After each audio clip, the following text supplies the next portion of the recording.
So my name is Audra Wormald, and I'm a PhD candidate at the University of Maryland.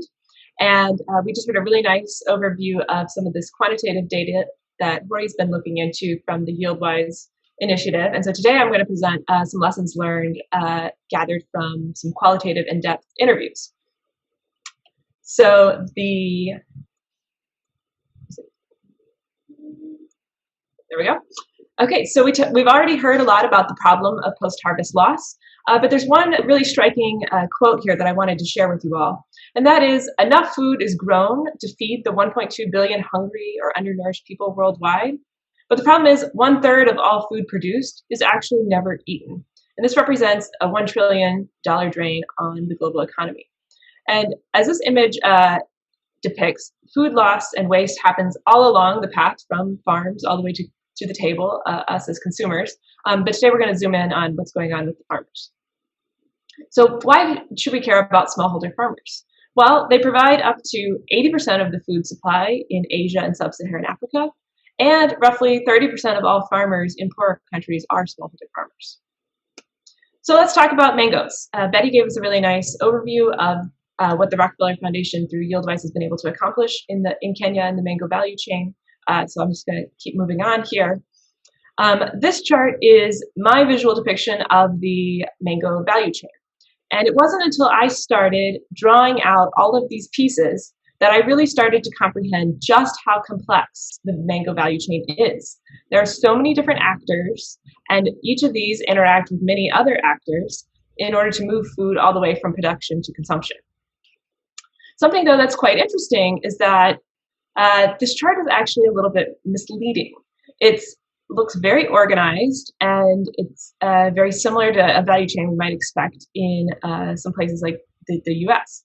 And so I just want to zoom in on what's going on with the smallholder farmers and what their market looks like. So we've got smallholder farmers up here, and they might be a part of a farmer group.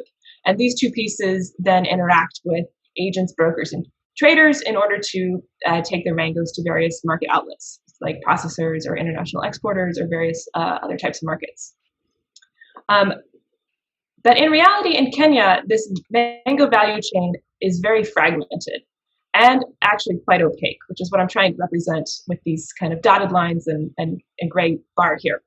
Smallholder farmers, as well as other actors in this market, often don't know either where their produce is going or where their produce is coming from, which means everything in the value chain starts to revert to the lowest cost methods of post-harvest handling.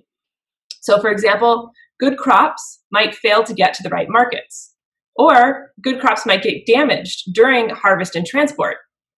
Alternatively, markets that would have been very receptive to receiving mangoes might end up turning away these damaged products. And so this is the problem that YieldWise is really trying to help solve. So one example of a solution the YieldWise initiative has provided was establishing a connection between Marrow Greens, which is a high-quality distributor, with various smallholder farmers and farmer groups.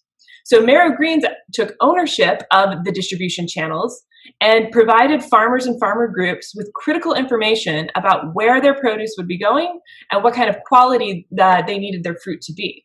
And so in order to kind of achieve that higher quality, Marrow Greens helped also provide farmers with technical advice about farming practices, and they also provided safe transportation to take their products from the farm to their own processing and packaging facilities. And then this way they helped produce these delicate mangoes from getting bruised. And so as a result, the resulting value chain is no longer so opaque, and they're able to secure more high quality produce.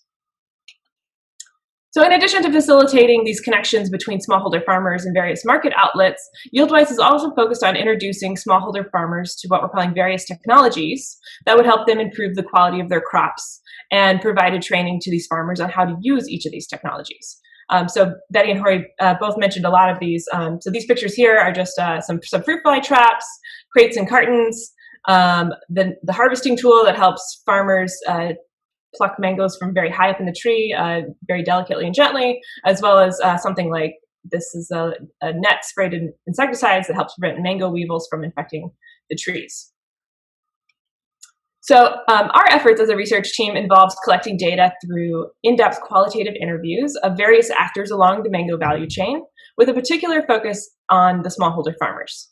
So we conducted interviews over the course of two-week trips in 2019, and we were in various places throughout Kenya, though we tended to stick in the central region. And we sought to better understand whether or not farmers would adopt the technologies introduced by YieldWise and the reasons underlying their choice to adopt or not. And we ended up with 128 interviews with almost 120 interview hours. So today I'm going to share with you a few initial takeaways from our research. First up is financial gains. And so the farmer in this photo was actually able to build an entirely new home for her family with the increase in proceeds that she received for her mangoes after she started using fruit fly traps, as well as supervising the harvesting process in order to minimize the damage to her mangoes.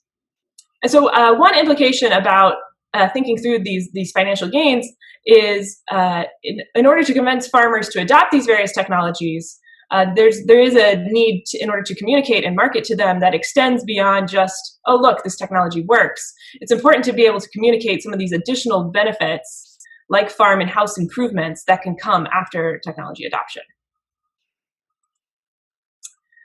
Second takeaway here is that farmers need ongoing support in addition to the initial training they received. So even after they had been trained by YieldWise and TechnoServe, many farmers continued to be unsure about when to spray their trees or how to prune or graft their trees correctly. The picture here is showing a tree that's in the process that's been grafted. And what we found in one village, there was a group of young men and women who had actually decided to form their own business and become local service providers as a way to continue to support these farmers with some of this missing knowledge that they had.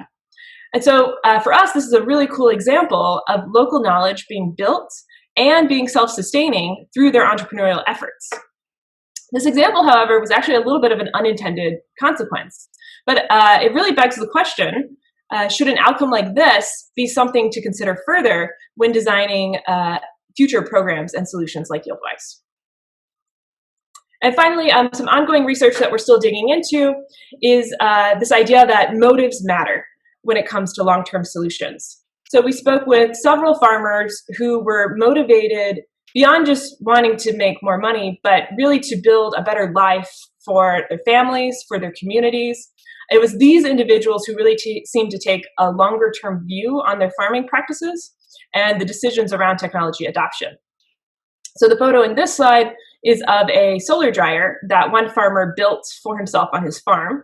And he has all these plans to be able to dry sliced mangoes and be able to sell them in a different market than he would his fresh mangoes.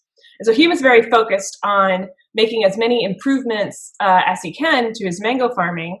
And he talked a lot about making Kenya a better place for his children and grandchildren, about wanting to leave a legacy for them.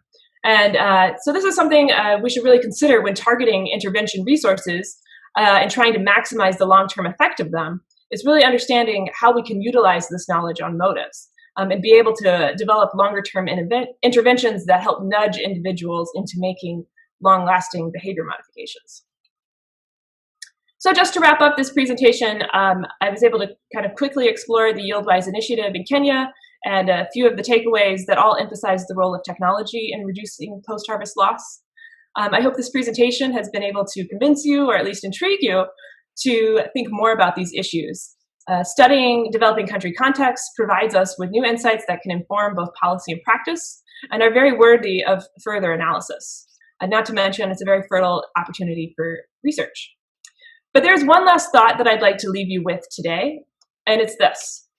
In reducing post-harvest loss, technology plays an essential role, but it is not sufficient. We need to be able to better understand individuals and their motives in order to make lasting change. If we don't understand individuals and their motivations, then we won't be able to understand the decisions they make. And this means that an initiative like YieldWise may be able to introduce technologies to smallholder farmers, but there might be a continued struggle to convince farmers to sustain that use of those technologies and to be able to scale that use to even more farmers. And so there's a very important role to be played in the social sector by organizations like Rockefeller, who can and do provide the catalytic support for lasting change. Thank you so much.